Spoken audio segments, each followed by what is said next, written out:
உரை மனம் கடந்த அருட்பெருஞ்சோதி. ஒரு பெருவெளி மேல் அருட்பெருஞ்சோதி. அரைசு செய்து ஓங்கும் அருட்பெருஞ்சோதி. ஊக்கமும் உணர்ச்சியும் அருட்பெருஞ்சோதி. ஒளிதரும் ஆக்கையும் அருட்பெருஞ்சோதி. ஆக்கமும் அருளிய அருட்பெருஞ்சோதி. எல்லையில் பிறப்பினும் அருட்பெருஞ்சோதி. இருங்கடல் கடத்திய அருட்பெருஞ்சோதி. என் அல்லலை நீக்கிய அருட்பெருஞ்சோதி. ஏறா நிலமிசை அருட்பெருஞ்சோதி. ஏற்றி என் தனக்கே அருட்பெருஞ்சோதி.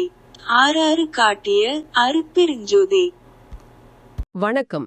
நீங்க எங்ககிட்ட பகிர்ந்துகிட்ட இந்த அருட்பெருஞ்சோதி பற்றிய கவிதை வரிகளை பத்தி தான் நாம இன்னைக்கு ரொம்ப ஆழமா பார்க்க போறோம். ஆமா, இது முதல்ல படிக்கும்போது இது ஏதோ ஒரு பெரிய சக்தியை புகழ்ந்து பாடுற மாதிரி தெரியுது. ஆனா கொஞ்சம் உன்னிப்பா கவனிச்சோம்னா இதுக்குள்ள ஒரு பெரிய முரண்பாடே ஒளிஞ்சிட்டு இருக்கு. கரெக்ட். ஒரு பக்கம் நம்ம கற்பனைக்கே எட்டாத பிரபஞ்சத்துக்கு மேல இருக்கிற ஒரு சக்தியை பத்தி பேசுது. ஆனா அடுத்த வரியிலேயே நம்ம உடம்புக்குள்ள இருக்கிற உணர்ச்சி, உத்வேகம்னு ரொம்பவே தனிப்பட்ட விஷயங்களை பத்தி பேசுது. ஆமா, இங்கதான் அந்த சுவாரஸ்யமே ஆரம்பிக்குது. இவ்ளோ பெரிய பிரபஞ்ச சக்திக்கும் நம்மளோட இந்த சின்ன சின்ன உணர்வுகளுக்கும் எப்படி சம்பந்தம் இருக்க முடியும்? இந்த ஒரு மர்மமான முடிச்சு அவிழ்க்கிறது தான் நம்மளோட இன்னைய நோக்கம். நிச்சயமா. சொல்லப்போனா இது ஒரு இரட்டை பயணம் மாதிரி. ஒரு பக்கம் நாம பிரபஞ்சத்தோட எல்லைக்கே பயணம் செய்ய போறோம். ஓஹோ. இன்னொரு பக்கம் நமக்குள்ளேயே ரொம்ப ஆழமா பயணம் செய்ய போறோம். இந்த ரெண்டு பயணமும் எப்படி ஒரே இடத்துல வந்து முடியுதுங்கிறத இந்த வரிகள் ரொம்ப அழகா நமக்கு காட்டப்போகுது. அருமை. அப்போ இது வெறும் தத்துவம் இல்ல. இல்லவே இல்ல. இது ஒரு அனுபவ வரைபடம்னே சொல்லலாம். ரொம்ப நல்லா சொன்னீங்க. அப்போ முதல் அடியிலிருந்தே ஆரம்பிப்போம். உரை மனம் கடந்த அருட்பெருஞ்சோதி. இதுவே ஆரம்பத்திலே ஒரு பெரிய சுவரை கட்டுற மாதிரி இருக்கு. நம்ம பேச்சையும் தாண்டி மனசால யோசிக்கிறதையும் தாண்டி இருக்குன்னு சொன்னா அப்புறம் நாம எப்படி அதை பத்தி பேச முடியும்? சரிதான். எப்படி புரிஞ்சுக்க முடியும்? இதுக்கு மேல இந்த உரையாடலை எப்படி கொண்டு போறதுனே தெரியலையே. ஆமா, அந்த முதல் வரியோட திகைப்பிலிருந்து வெளியே வரதுக்குள்ள அடுத்த வரி இன்னும் ஒரு படி மேல போகுது. ஒரு பெருவெளி மேல் அருட்பெருஞ்சோதி. ஆமா. ஓகே, பெருவெளிங்கிறதே அது என்டையர் நோன் யூனிவர்ஸ்னு வச்சுக்கலாம். அதையே நம்மால முழுசா கற்பனை பண்ணி பார்க்க முடியாது. அதுக்கே ஒரு எல்லை கிடையாதுன்னு சொல்லிட்டு இருக்கோம். ஆனா இந்த வரிகள் அந்த பிரபஞ்சத்துக்கும் மேல, அதுக்கும் அப்பாற்பட்ட ஒரு இடத்துல இது இருக்குன்னு சொல்லுது. இது நம்ம மூளைக்கு வேலை கொடுக்கற விஷயம் இல்ல. நம்ம மூளையோட சுவிட்சை ஆஃப் பண்ண வைக்கிற மாதிரி இருக்கு. நீங்க சொல்றது ரொம்ப சரி. இந்த முதல் 2 வரிகளோட நோக்கமே அதுதான். நம்ம அறிவோட எல்லைகளை நமக்கு உணர்த்துறது. ஓஹோ. இங்க பாரு, நீ இத உன்னோட சின்ன தர்க்க அறிவுக்குள்ள அடக்க பார்க்காத. இது உன்னோட மொழியிலயோ மனசுலயோ சிக்காதுன்னு ஒரு எச்சரிக்கை கொடுக்கற மாதிரி. அப்படியா? இது ஒரு விதத்துல ஒரு தியான அனுபவம் மாதிரி. நாம எதையாவது புரிஞ்சுக்க முயற்சி பண்றதை நிறுத்திட்டு அதோட பிரம்மாண்டத்தை சும்மா உணர்றதுக்கு ஒரு வாய்ப்பு கொடுக்குது. இதுக்கு ஒரு உருவமோ பேரோ கொடுத்தா நாம அதை சின்னதாக்கிடுவோம். சரிதான். அதனால ஆரம்பத்திலேயே இது எல்லாத்தையும் கடந்ததுன்னு ஒரு அடித்தளத்தை ரொம்ப வலுவா அமைச்சிடுறாங்க. ஆனா எனக்கு ஒரு கேள்வி வருது. கேளுங்க. அவ்வளவு தூரத்துல நம்ம மனசுக்கே எட்டாத ஒரு சக்தி இங்க நம்ம உலகத்துல, நம்ம வாழ்க்கையில எப்படி ஒரு தாக்கத்தை ஏற்படுத்த முடியும்? ஒருவேளை இதுக்கான பதில் அடுத்த வரிகள்ல இருக்கோ? அரைசு செய்து ஓங்கும் அருட்பெருஞ்சோதி. ஆமா. அப்புறம் ஆக்கமும் அருளிய அருட்பெருஞ்சோதின்னு வருதே. இப்போ நீங்க சரியான இடத்துக்கு வந்துட்டீங்க. இங்கதான் அந்த அப்பாற்பட்ட சக்தி நம்ம உலகத்தோட அன்றாட இயக்கத்தோட இணையுது. அரைசு செய்து ஓங்கும்னா அது ஏதோ ஒரு சிம்மாசனத்துல உட்கார்ந்து ஆட்சி பண்ற ராஜா மாதிரி இல்ல. ஓ. பிரபஞ்சத்தோட அடிப்படை விதிகளா அது இருக்கு. ஈர்ப்பு விசை, அதாவது கிராவிட்டி, எப்படி கண்ணுக்கு தெரியாம இந்த முழு அண்டத்தையும் ஒரு ஒழுங்குல வச்சிருக்கோ அந்த மாதிரி. சரி சரி. அதே மாதிரி ஆக்கமும் அருளியாங்கிறது இது வெறும் எக்ஸிஸ்டிங் யூனிவர்ஸை மட்டும் ஆளல. இதுதான் படைப்போட மூல ஊற்று, தி வெரி சோர்ஸ் ஆஃப் கிரியேஷன்னு சொல்லுது. இங்கதான் அது வெறும் ஒரு கான்செப்டா இல்லாம ஒரு ப்ராசஸா மாறுது. ஓ, அப்போ இது ஒரு செயலற்ற சக்தி இல்ல, ஒரு செயல் புரியிற சக்தி, ஒரு verb, a doing word. Correct. பிரபஞ்சத்தை உருவாக்குறதும் அதுதான், அதை ஒரு ஒழுங்குல வச்சிருக்கிறதும் அதுதான் சொல்றீங்க. சரி, இது கொஞ்சம் புரியுது. பிரபஞ்ச விதிகள், படைப்பின் மூலம், இதெல்லாம் சரி. ஆனா இப்பதான் என்னோட மனச குழப்பின அந்த இடத்துக்கு வரும். சொல்லுங்க. ஏன்னா அடுத்த வரிகள் எல்லாத்தையும் தலைகீழா மாத்துது. ஊக்கமும் உணர்ச்சியும் அருட்பெருஞ்சோதி. ஒரு நிமிஷம், என்னது? என்னோட ஊக்கம், என்னோட உணர்ச்சி, அதுவும் இந்த பிரபஞ்ச சக்தியா? இது எப்படி சாத்தியம்? இதுதான் இந்த கவிதையோட மையப்புள்ளி. இங்கதான் பிரபஞ்ச பேரண்டம், அதாவது மேக்ரோகாசம் நம்ம சிற்றண்டத்தோட மைக்ரோகாசமோட கை கோர்க்குது. ஓஹோ. நாம இதுவரைக்கும் வெளிய தேடிட்டு இருந்த அந்த சக்தி திடீர்னு நமக்குள்ளேயே இருக்குன்னு ஒரு பெரிய உண்மையை உடைச்சு சொல்றாங்க. காலையில நாம எழுந்திருச்சு ஒரு வேலையை செய்யணும்னு நினைக்கிறோமே, அந்த உந்துதல், அந்த ஊக்கம், அதுவும் அதுதான். அப்படியா? ஆமா, நமக்கு வர்ற கோபம், சந்தோஷம், துக்கம்னு எல்லா உணர்ச்சிகளோட ஊற்றுமும் அதுதான் இந்த வரிகள் சொல்லுது. அப்போ நீங்க சொல்றத பார்த்தா நான் காலையில வேலைக்கு போகணும்னு நினைக்கிற அந்த உந்துதலும் அதே சக்தி தான். சாயங்காலம் நான் ஒரு விஷயத்தை பார்த்து கோவப்படுறதும் அதே சக்தி தான் வருது. ஆமா, நான் இதுவரைக்கும் இதையெல்லாம் என்னோட தனிப்பட்ட குணம், என்னோட மனநிலைன்னு நினைச்சிட்டு இருந்தேன். இதுக்கு பின்னாடி ஒரு பிரபஞ்ச சக்தி இருக்குன்னு யோசிக்கவே இல்ல. இது ஒரு மாதிரி பயமாவும் இருக்கு, ஆச்சரியமாவும் இருக்கு. புரியுது. அப்போ நம்ம கிட்ட இருக்கிற நல்லது கெட்டது எல்லா உணர்ச்சிகளுக்குமே இதுதான் காரணமா? அது ஒரு ஆழமான கேள்வி. இது அந்த உணர்ச்சிகளை நியாயப்படுத்துறதுக்காக சொல்லப்படல, அதோட மூலத்தை அடையாளம் காட்டுது. மூலத்தையா? ஆமா, ஒரு மின்சாரம் பல்ப்ல பாயும்போது வெளிச்சமாகவும் ஹீட்டர்ல பாயும்போது சூடாகவும் மாறுற மாதிரி அந்த மூல சக்தி நம்மளோட மன அமைப்புக்கு ஏத்த மாதிரி வெவ்வேறு உணர்ச்சிகளா வெளிப்படுது. சரி. இன்னொரு படி மேல போய் ஒளிதரும் ஆக்கையும் அருட்பெருஞ்சோதின்னு அடுத்த வரி சொல்லுது. ஆக்கைனா உடல். நம்ம உடம்பா? ஆமா, நம்மளோட இந்த சதை எலும்பாலான உடல் கூட அந்த சக்தியோட ஒரு வெளிப்பாடு தான். அதுவும் ஒரு ஒளிமயமான உடலா மாற முடியும்னு ஒரு பெரிய சாத்தியத்தை நமக்கு காட்டுது. வாவ்! இந்த ஒரு விஷயம் மட்டும் புரிஞ்சா போதும்னு தோணுது. வெளியே எங்கேயோ தேடுறதை விட்டுட்டு நமக்குள்ளேயே இருக்கிற இந்த ஆற்றலை எப்படி சரியா பயன்படுத்துறதுன்னு கத்துக்கிட்டா போதும். சரி, இந்த உரையாடல் ரொம்பவே தனிப்பட்ட தளத்துக்கு வந்துடுச்சு. ஆமா, ஒரு பிரபஞ்ச தத்துவமா ஆரம்பிச்சு இப்போ என்னோட உணர்ச்சிகள், என்னோட உடல் வரைக்கும் வந்திருக்கு. இதுக்கு அடுத்த கட்டமும் ரொம்பவே தனிப்பட்ட அனுபவ பகிர்வு மாதிரி தான் இருக்கு. எல்லையில் பிறப்பெனும் இருங்கடல் கடத்திய அருட்பெருஞ்சோதி. ஆமா. இந்திய ஆன்மீக மரபுகள்ல இந்த பிறப்பு இறப்பு சுழற்சி ஒரு பெரிய சவாலா பார்க்கப்படுது. அது ஒரு முடிவே இல்லாத பெரிய கரிய கடல், இருங்கடல் இந்த வரிகள் உருவகப்படுத்துது. அந்த கடல்ல இருந்து நம்மள காப்பாத்தி கரை சேர்க்கிற ஒரு மீட்பர் மாதிரி அருட்பெருஞ்சோதி சித்தரிக்கப்படுது. இது ஒரு பொதுவான ஆன்மீக நம்பிக்கை. ஆனா அடுத்த வரிய கவனிங்க. என் அல்லலை நீக்கிய அருட்பெருஞ்சோதி. ஆமா, அதுதான் என்னை கவர்ந்த வரி. பிறவி பெருங்கடலை நீக்குதலுங்கிறது ஒரு பெரிய தத்துவார்த்தமான விஷயம். ஆனா என் அல்லலை நீக்கியதுங்கிறது ரொம்ப ரொம்ப பர்சனல். கரெக்ட். அல்லல்னா என்னோட கஷ்டம், என்னோட வலி, என்னோட கண்ணீர். பிரபஞ்சத்தையே ஆட்டி படைக்கிற ஒரு சக்தி எதுக்கு என்னோட தனிப்பட்ட கஷ்டத்துல தலையிடணும்? இதுதான் கருணைங்கிற விஷயத்த உள்ள கொண்டு வருது. அது வெறும் ஒரு சக்தி மட்டும் இல்ல, அது ஒரு லிவிங் பிரசன்ஸ். ஒரு உயிருள்ள இருப்பான்னு சொல்றீங்களா? ஆமா, அதுக்கு ஒரு பிரக்ஞை இருக்கு, அதுக்கு கருணை இருக்கு. அது உங்க வாழ்க்கையில நடக்கிற சின்ன சின்ன விஷயங்களையும் கவனிக்குது, அதுல தலையிட்டு உங்களுக்கு உதவும் செய்யுதுன்னு இந்த வரி சொல்லுது. இதுதான் ஒரு வெறும் தத்துவத்துக்கும் ஒரு உயிருள்ள உறவுக்கும் இருக்கிற வித்தியாசம். ரொம்ப அழகா சொன்னீங்க. அது வெறும் பிரபஞ்ச விதி மட்டும் இல்ல, அது உங்க தோள்ல கை போடுற ஒரு நண்பன் மாதிரியும் இருக்கு. மிகச்சரியா சொன்னீங்க. இது ஒரு பெரிய நம்பிக்கை கொடுக்கிற விஷயமா இருக்கு. சரி, இந்த அனுபவங்கள் எல்லாம் கிடைச்சாச்சு. அந்த சக்தி நமக்குள்ளேயும் இருக்கு, நம்ம துன்பத்தையும் நீக்குது. ஆனா அந்த முழுமையான நிலையை அடையிறது எப்படி?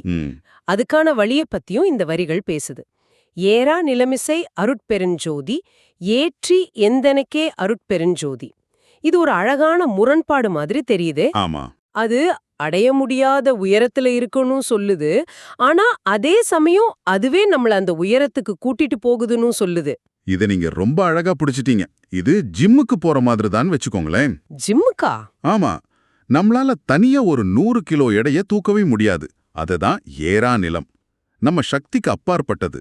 ஆனா ஒரு நல்ல கோச் கூட இருந்து இப்படி மூச்சு விடு, இப்படி நில்லுன்னு சொல்லி கொஞ்சம் கொஞ்சமா நம்மள அந்த எடைய தூக்க வைப்பார் இல்லையா? வைப்பார், ஆமா. இங்க சுவாரஸ்யமான விஷயம் என்னன்னா, அந்த கோச் வேற யாரும் இல்ல, அந்த 100 கிலோ எடை தான் இங்க கோச்சாவும் இருக்கு. ஓ, அப்போ இலட்சியமே நம்மள அந்த இலட்சியத்தை நோக்கி அழைச்சிட்டு போகுது. அதேதான், நம்ம செய்ய வேண்டியதெல்லாம் அதுக்கு நம்மள முழுசா ஒப்படைக்கிறது தான். வாவ், இந்த உவமையை இது ரொம்ப தெளிவாக்குது. The goal itself is the path. நாம முயற்சி செஞ்சு அதை அடையறதில்ல, அது கருணை செஞ்சு நம்மள உயர்த்திக்குது. சரி, இந்த பயணத்தோட கடைசிக்கு வந்துட்டோம். கடைசி வரி கொஞ்சம் டெக்னிக்கலான மாதிரி இருக்கு. ஆறாறு காட்டிய அருட்பெருஞ்சோதி. இந்த ஆறாறுன்னா என்ன? 6 பெருக்கல் 6 36. இது ஏதோ கணக்கு மாதிரி இருக்கே. இது ஒரு கணக்கு தான், ஆனா இது பிரபஞ்சத்தோட கணக்கு. பிரபஞ்சத்தோட கணக்கா? ஆமா, இந்த 6ங்கிறது சைவ சித்தாந்தம் மாதிரியான தத்துவங்கள்ல வர்ற 36 தத்துவங்களை குறிக்குது. இது ஒரு மாதிரி பிரபஞ்சத்தோட இன்கிரீடியன்ஸ் லிஸ்ட் மாதிரி. இன்கிரீடியன்ஸ் லிஸ்ட் புரியல. நாம எப்படி ஒரு கேக் செய்ய சர்க்கரை, மாவு, முட்டைன்னு ஒரு லிஸ்ட் சொல்றோமோ, அதே மாதிரி இந்த பிரபஞ்சம், நம்ம உடம்பு, மனசு, புத்தி, அகங்காரம்னு எல்லாமே எதனால ஆனதுன்னு ஒரு 36 பொருட்களா ஒரு லிஸ்ட் போடுறாங்க. ஓஹோ, இப்ப புரியுது. இந்த வரி என்ன சொல்லுதுன்னா, அருட்பெருஞ்சோதி உங்களுக்கு வெறும் ஆறுதலையும் விடுதலையும் மட்டும் கொடுக்கிற சக்தி இல்ல. அது ஒரு பேரறிவு. அது இந்த பிரபஞ்சத்தோட முழு வரைபடத்தையும் அதோட எல்லா ரகசியங்களையும் உங்க முன்னாடி விரிச்சு வைக்குது. இது அதோட ஞான பரிமாணத்தை காட்டுது. அப்போ இது வெறும் உணர்வுபூர்வமான அனுபவம் மட்டுமில்ல, இது ஒரு அறிவுபூர்வமான தெளிவும் கூட. நீங்க யாரு, இந்த பிரபஞ்சம் என்ன, இது ரெண்டுக்கும் என்ன தொடர்புங்கிற முழு அறிவையும் அதுவே கொடுக்குது. அடே அப்பா! ஆமா, நம்ம எங்க ஆரம்பிச்சோம், எங்க வந்து நிக்கிறோம்னு பாருங்க. பேச்சையும் மனசையும் கடந்த ஒரு சக்தியா ஆரம்பிச்சு, கடைசியா பிரபஞ்ச ரகசியத்தையே நமக்கு விளக்குது. இது ஒரு முழுமையான சுழற்சி மாதிரி இருக்கு. இது எல்லாம் தொகுத்து பார்க்கும்போது, ஆரம்பத்துல நாம கேட்ட அந்த கேள்விக்கு என்ன பதில் கிடைக்குது? ம். எப்படி ஒன்னே பிரபஞ்சமாகவும் தனிப்பட்டதாகவும் இருக்க முடியுது? இதுக்கு பதில் அது ஒன்னே இல்லைங்கிறது தான். அது எல்லாமும். எல்லாமும். ஆமா, நாம தான் அத ஒண்ணு பிரபஞ்சமா இருக்கணும், இல்லனா தனிப்பட்டதா இருக்கணும்னு நம்ம சின்ன மனசுக்குள்ள பிரிக்க பார்க்கறோம். ஆனா இந்த வரிகள் காட்டுற உண்மை என்னன்னா, அது ஒரே நேரத்துல எல்லாவாவும் இருக்கு. ஓகே. அது எல்லை கடந்ததாகவும் டிரான்செண்டன்டாகவும் இருக்கு, நமக்குள்ளேயே ஊடுருவி நிற்பதாகவும் இம்மனண்டாகவும் இருக்கு. அது ஒரு அசைக்க முடியாத சட்டமாவும் இருக்கு, அதே நேரம் நம்ம கண்ணீரை துடைக்கிற கருணையாகவும் இருக்கு. வாவ். அது ஒரு மாபெரும் மர்மமாவும் இருக்கு, அதே நேரம் தெளிவான அறிவாகவும் இருக்கு. இதில் எதையும் நாம நிராகரிக்க முடியாது. இது எல்லாத்தையும் உள்ளடக்கின ஒரு பேருண்மை. ரொம்ப ஆழமான பார்வை. இந்த உரையாடலோட இறுதியில உங்களுக்காக ஒரு சிந்தனையை விட்டுட்டு போறேன். இந்த வரிகள் அருட்பெருஞ்சோதிய உரை மனம் கடந்ததுன்னு ஆரம்பிக்குது. அதாவது அத வாக்குகளாலேயோ சிந்தனையாலேயோ பிடிக்க முடியாதுன்னு சொல்லுது. ஆமாம். ஆனா அதே கவிதை அத ஊக்கம்னோ அல்லல் நீங்குதல்னோ ஆறாறு காட்டுதல்னோ ரொம்ப தெளிவான தனிப்பட்ட அனுபவங்களை விவரிக்குது. அப்படியானால் ஒரு உண்மையை விவரிக்கிறதுல மொழியோட எல்லைகள் எங்க முடியுது, நேரடி அனுபவத்தோட சாத்தியங்கள் எங்க தொடங்குது? இந்த கேள்விக்கான பதில நீங்க உங்களுக்குள்ளேயே தேடி பாருங்க. மீண்டும் சந்திப்போம்.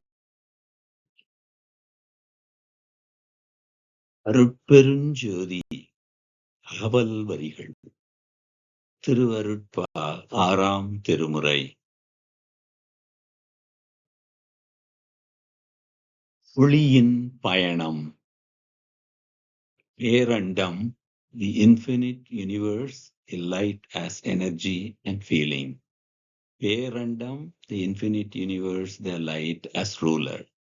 Pindam, the human vessel, the light as energy and feeling. விடுதலை, liberation, the light as truth. உரைமனம் கடந்த அருட்பெருஞ்சோதி. மனித மொழியும் உரை சிந்தனையும் மனம் தொட முடியாத எல்லைக்கு அப்பால் இருக்கும் ஒளி. நம் அறிவுக்கு எட்டாத ஒரு பேரறிவு இது. ஒரு பெருவெளி மேல் அருட்பெருஞ்சோதி. அண்ட வெளி எங்கும் நிறைந்திருக்கும் பெரும் இருப்பு.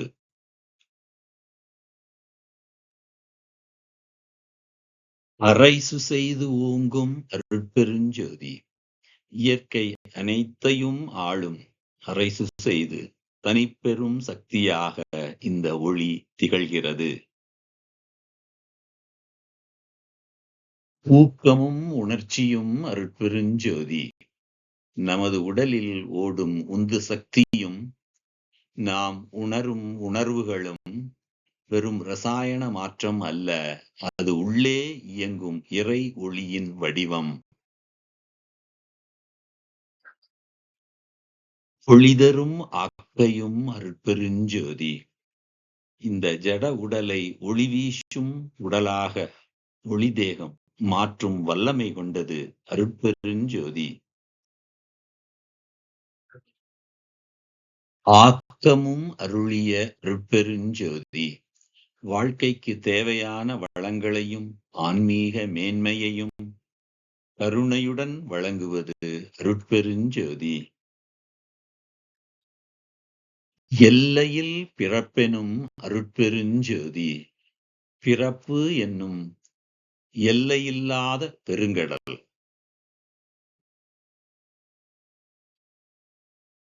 இருங்கடல் கடத்திய அருட்பெருஞ்சோதி. பிறவி துன்பம் என்னும் இருண்ட கடலை நம்மை பத்திரமாக கடக்க வைக்கும் தோணி அருட்பெருஞ்சோதி.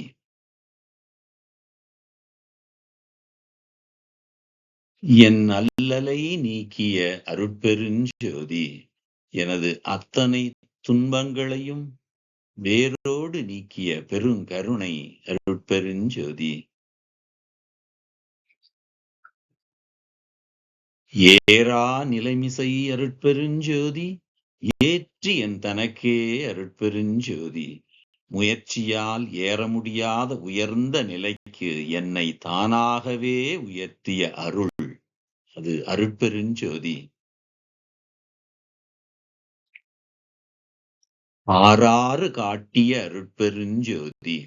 பிரபஞ்சத்தின் தத்துவங்களை 66 தத்துவங்கள் எனக்கு தெளிவாக காட்டிய ஞான விளக்கு அருட்பெருஞ்சோதி.